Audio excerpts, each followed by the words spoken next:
I used to be able to look up in the sky at night around my lake and see maybe 200 or 300 bats at night feeding.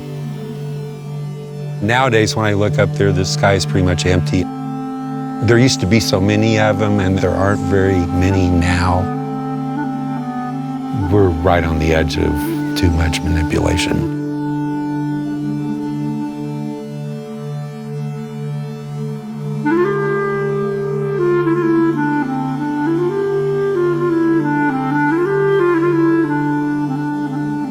One of the cornerstone groups of species that are indicative of Indiana's forest ecosystems are the bats. There's 12 that you find in the state. 11 of those 12 species are all in some state of decline.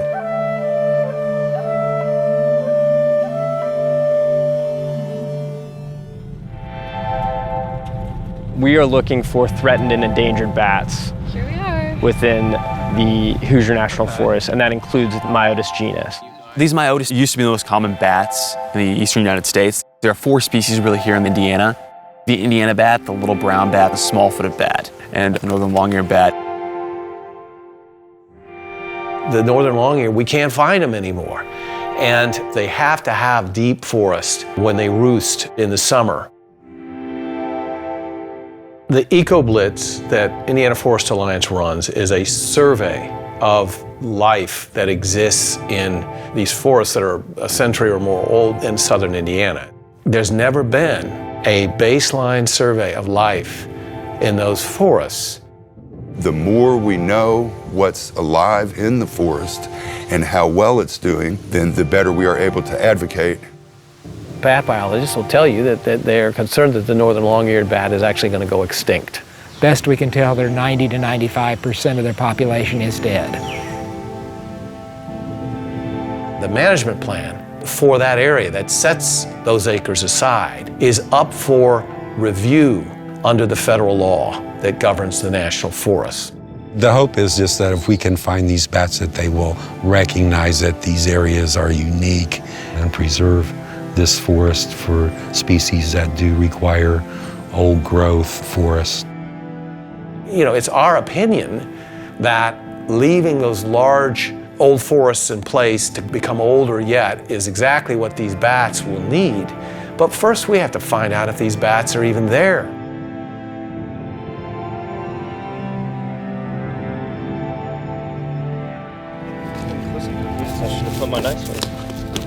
The way we go about surveying for bats is that we put up very large steel poles. Honestly, our trapping devices are called mist nets, and they really look like a volleyball net that's gotten out of control. It takes a lot of effort to catch these bats. We're running around, putting up mist nets in places that we hope to catch bats. 5-10 years ago, I would have expected to have caught northern long-eared bats almost every night. In 10 years, basically the bat equivalent of the American robin, the northern long-eared bat, is in danger of extinction due to one fungus. From the East Coast going westward, white nose syndrome is a new disease sweeping North America. This disease wakes them up in the middle of the winter when the insect populations are much lower, and they go out into the forest night and try to catch insects. But when they come back and try to go to sleep, what happens is they freeze to death. The small bats are much more susceptible to the white nose syndrome because they don't have as much reserves in their body. So those species tend to be more threatened, and that includes the northern long-eared.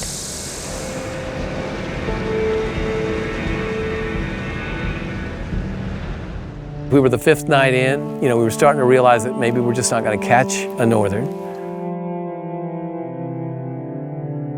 We were out there spread up along a half mile of Nebo Ridge, and I got up to go check this one net. Something glazed the top of my head, and I thought, that's a bat, I know it. And I ran up to the net, shined the light, and there's this little bat tangled up in it. It falls out of the net, comes toward me, and then reverses and goes back into the net and trying to work its way free. And I'm like, this bat is going to get out of this net. And I knew that Myotis, that's the group of bats that the northern long-eared bat is a member of. They're small, and this bat was smaller than any of the bats we had caught. We had been catching so many big brown bats and red bats. We were really eager to find one of the more rare bats, one of the endangered bats. I was getting ready to yell, "I've got a bat here," and finally I could make out someone saying, "We've got a hoary bat here, you have to come." Hoary bats, typically much harder to capture, although something like this pond is your best chance of getting them in a mist net. And I remember yelling back, "I can't, there's a small bat here," and he keeps getting out. Running in the dark, staying on the path, I felt like the bat messenger. And I can hear Philip breathing. He's like sprinting down the trail in his waders, and he comes up to it and he looks at it, he grabs it and he looks at it and he goes, "Accept!" There was a Myotis septentrionalis northern long-eared bat in one of those nets. He was like childlike in his excitement over it. We'd been catching these two species of bat quite a lot, and then suddenly we caught a northern long-eared bat and a hoary bat within minutes of each other, and everyone was just ecstatic, so excited. It was a female, and it was post-lactating, so it had had young. I mean, it was everything we wanted.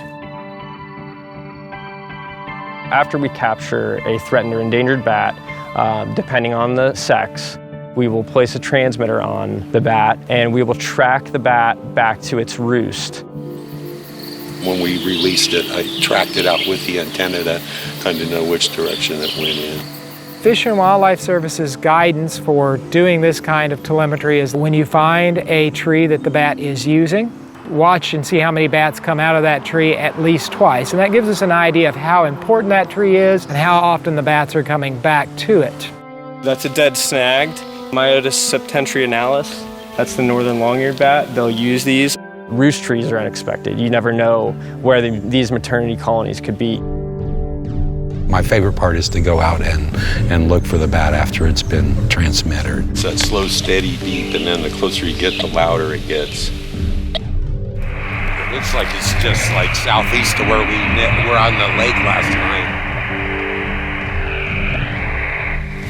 It's a little ways away, but it's there. We hike miles to be successful.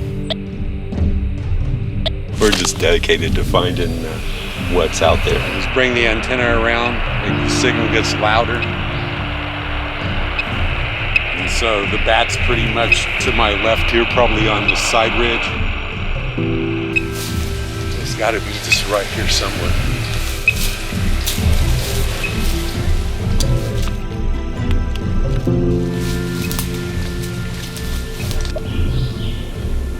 Okay. See the big sunny, heavy snag up there about halfway up the hill. That's what I'm leaning towards right now. The neat thing about this was after that euphoric experience that night, then to have the next day, Jim Jean track that bat down and it be inside the EcoBlitz area. Oh gosh, the other day I was so excited I could cry. I was so excited, and it's like just to walk up and to pick up the beep at the distance, and then the hunt begins. We're really focusing on hearing that beep. If we lose the beep, we lose the bat.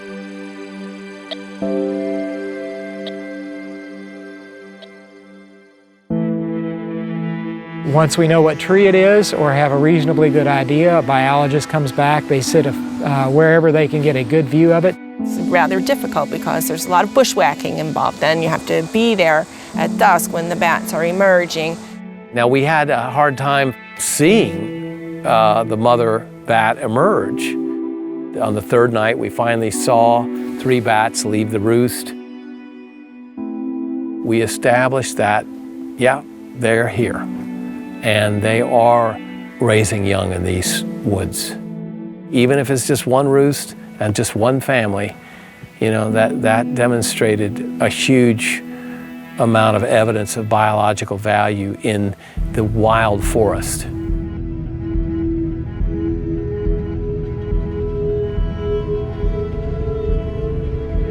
Post white nose, we We've had a huge reduction in bats, and we don't know where they are and aren't. We're still figuring out that there are pockets that are surviving. And these bats live like a decade. And because of that, they have really slow reproductive rates. So these Myotis species that have one pup a year and only one, we're not gonna see populations rebound for probably 100 years. The northern's a symbol of wild forests, and it spoke volumes about the value of this forest. Knowing that they're here allows us to put pressure to preserve habitat and make sure they still have somewhere to be. The struggle for species to survive is playing out right here in Indiana. There has to be less focus on how much money we can make off a resource and more focus on having the resource. People need to have nature to be able to go to. There, you can take your daughter to a creek and you can say, let's walk up that creek. And, you know, maybe we'll bring along a knapsack and a tent, and I'll show you how to camp. It's more than bats, it's more than snakes, it's the entire health of the forest.